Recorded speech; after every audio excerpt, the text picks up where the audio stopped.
ایک روز قارون بڑی آرائش اور ٹھاٹ سے اپنی قوم کے سامنے نکلا۔ جو لوگ دنیا کی زندگی کے طالب تھے کہنے لگے کہ جیسا مال و متاع قارون کو ملا ہے کاش ایسا ہی ہمیں بھی ملے، وہ تو بڑے نصیب والا ہے۔ اور جن لوگوں کو علم دیا گیا تھا وہ کہنے لگے کہ تم پر افسوس، مومنوں اور نیکوکاروں کے لیے جو ثواب اللہ کے ہاں تیار ہے وہ کہیں بہتر ہے، اور وہ صرف صبر کرنے والوں ہی کو ملے گا۔ پس ہم نے قارون کو اور اس کی حویلی کو زمین میں دھسا دیا تو اللہ کے سوا کوئی جماعت اس کی مددگار نہ ہو سکی اور نہ وہ بدلہ لے سکا۔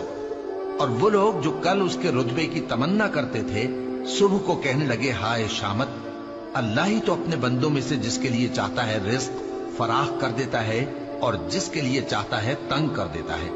اگر اللہ ہم پر احسان نہ کرتا تو ہمیں بھی دھسا دیتا۔